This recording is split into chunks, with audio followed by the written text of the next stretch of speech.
हमने देहरादून के बारे में जितना पढ़ा है या हुँ, जितना देखा है, हुँ, तो देहरादून को इस हिसाब से नहीं बसाया गया, जिस हिसाब से देहरादून आज बन चुका है।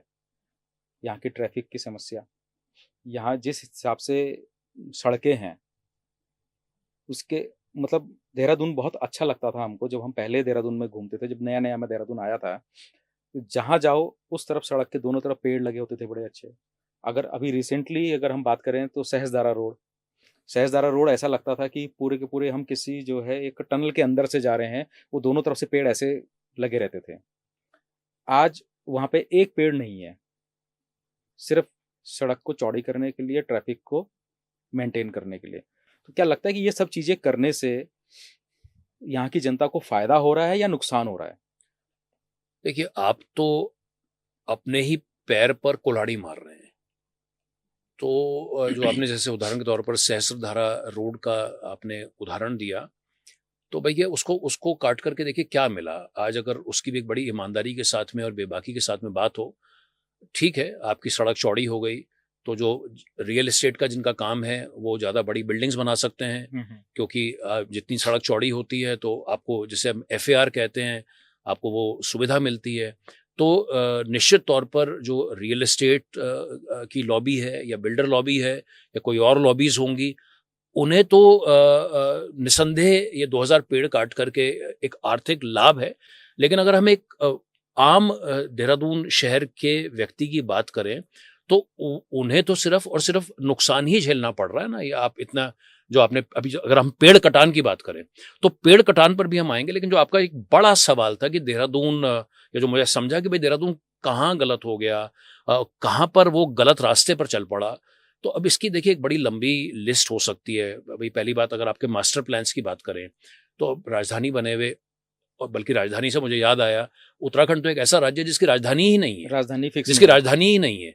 तो एक इतनी बड़ी एक अस्थिरता है। मतलब अगर हम जैसे कहते हैं ना, प्याज की हमने कहाँ से बात शुरू करी? हमने बात सहस्त्रधारा से करी, लेकिन हम फिर कहीं और चले गए और हम राजधानी पर आ गए।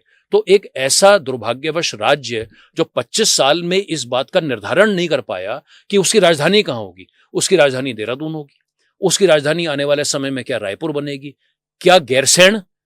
गैरसैंण भी तो राजधानी, और इसको भी लेकर के अभी बीच में इनफैक्ट मेरे कुछ वीडियोस भी आए, और उसको लेकर के एक बड़ा जन सैलाब भी जो है, उन संवादों के साथ में, उन श्रृंखलाओं में, सोशल मीडिया पर हजारों की संख्या में लोग जुड़े। और ये भी तो अपने आप में एक बड़ा बेहद बड़ा सवाल उत्तराखंड राज्य के लिए है कि उत्तराखंड राज्य जो कि एक जिसकी एक मूल अवधारणा एक पर्वतीय राज्य की है, उसकी राजधानी एक पर्वतीय शहर क्यों नहीं हो सकता?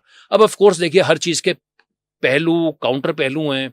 बहुत से लोगों का ये कहना है कि भाई आपने तो देहरादून की को बर्बाद कर दिया, अब आप गैरसैंण को क्यों बर्बाद करना चाहते हैं? क्योंकि लोगों में इस बात का एक बहुत बड़ा भय और खौफ है हमारी पूरी व्यवस्था से और इस पूरे तंत्र से, क्योंकि उन्होंने अपनी आंखों से न सिर्फ देहरादून लेकिन उत्तराखंड के तमाम शहरों को धीरे धीरे करते हुए, बिगड़ते हुए, बदसूरत होते हुए, बदरंग होते हुए, बर्बाद होते हुए अपने शहरों से वो अपनी आंखों से देख रहे हैं। तो उन्हें इस बात की उनको हौसला नहीं है कि आप गैरसैंण को भी बसा पाएंगे। लेकिन मैं अगर वापस आपके सवाल पर आऊं, तो अब देहरादून का देखिए कोई मास्टर प्लान कभी जमीन पर लागू ही नहीं हो पाया। पीछे के मास्टर प्लान्स को भी छोड़ दें, अगर वर्तमान के भी मास्टर प्लान की बात करें, तो अभी ये जून 2025 चल रहा है। आज से 26 महीने पहले यानी अप्रैल 2023 में एमडीडीए ने देहरादून ड्राफ्ट मास्टर प्लान 2041 जारी किया था। आज 2 साल 2 महीने बीत चुके हैं। उस मास्टर प्लान का कहीं अता पता नहीं है। बीच में उसमें कुछ भ्रष्टाचार और तमाम ऐसी बातें भी आई।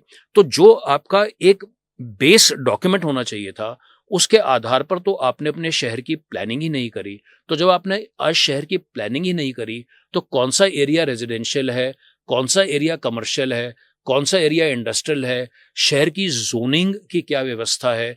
तो जब पूरा एक ये जिसे हम हौच पौच कहेंगे, जब सारी चीजें ही हौच पौच हो गई, तो उसका जो दुष्परिणाम है वो ट्रैफिक है। अमित भाई, मैं एक बात बोल करके फिर आप बोलिएगा। तो अब होता क्या है कि इसमें भी देखिए 2 दृश्य हैं, या 2 चीजें एक साथ हो रही हैं। एक तरफ आपके कोर्ट हैं, एक तरफ आपके जिसने हम कॉन्जर्वेशनिस्ट कहते हैं या आप एक्टिविस्ट कह सकते हैं, वाले लोग हैं, और आम जनमानस है, सिटीजनरी। तो ये अपने तरीके से कुछ ना कुछ प्रयास कर रहे हैं। कोर्ट भी आपको पता ही है भाई, बार बार कोर्ट के भी डायरेक्शंस आते रहते हैं, लोग पीआईएल दर्ज करते हैं। एक लखेड़ा जी की भी पीआईएल थी कि भाई आपको अतिक्रमण हटाना है। तो एक तरफ तो ये वाला परिदृश्य है। अब इसके विपरीत होता क्या है?